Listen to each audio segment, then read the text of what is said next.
ആശാരിച്ചൊക്കെ ഇന്നുള്ളത് ഇന്ന് ഈവനിങ് ഇപ്പോൾ വൈഫിനെ വിളിക്കാൻ വരുമ്പോൾ കൽമണ്ഡപത്ത് നമ്മുടെ വിജയ ക്ലിനിക്കിന്റെ ഓപ്പോസിറ്റ് പാലക്കാട് കേട്ടാ കസ്റ്റേർഡ് എന്ന് പറഞ്ഞിട്ട് സൈത്തൂൺ കസ്റ്റേർഡ് എന്ന് പറഞ്ഞിട്ട് ഒരു ഷോപ്പ് പോകുന്നുണ്ട്. ഈ കസ്റ്റേർഡിന്റെ ഒരു ഷോപ്പ് പോകുന്നുണ്ട്. അപ്പൊ ഞാൻ അതിൽ കയറിയിട്ടില്ല.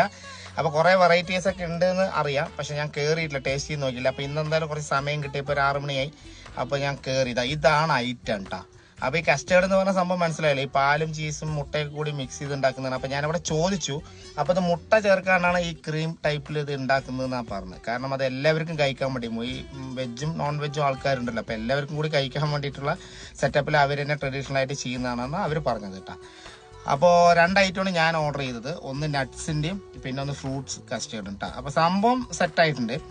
അതിന്റെ സെർവിങ് ഫസ്റ്റ് ഇംപ്രഷൻ ഉണ്ടല്ലോ, അത് അടിപൊളിയായിരുന്നു. കാരണം നമ്മുടെ കളിമണ്ണിന്റെ ചെറിയ കുടവും ചെറിയ ഗ്ലാസും അങ്ങനത്തെ ഐറ്റങ്ങളിലാണ്. സെറാമിക്കാണ്, പക്ഷെ ശരിക്കും കളിമണ്ണ് കൊണ്ട് ഉണ്ടാക്കിയ പോലെ തന്നെ ആ ട്രഡീഷണൽ ആയിട്ടുള്ള പാത്രത്തിൽ തരുന്ന പോലെ തന്നെ നല്ല രസമുണ്ടായിരുന്നു. പിന്നെ നല്ലൊരു ആംബിയൻസ് ആണ്, നല്ല വൃത്തിയും കാര്യങ്ങളൊക്കെ ഉണ്ടായിരുന്നു, ഹൈജീനിക് ആയിരുന്നു.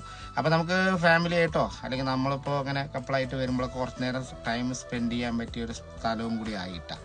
അപ്പോൾ കുറേ വെറൈറ്റീസ് ഉണ്ട് കേട്ടോ അവരുടെ കയ്യിൽ. പുതുനഗരത്തെ ഒരു പയ്യനാണ് അത് നടത്തുന്നത്. അപ്പോൾ കുറേ ഐറ്റങ്ങളുണ്ട് അതിൽ.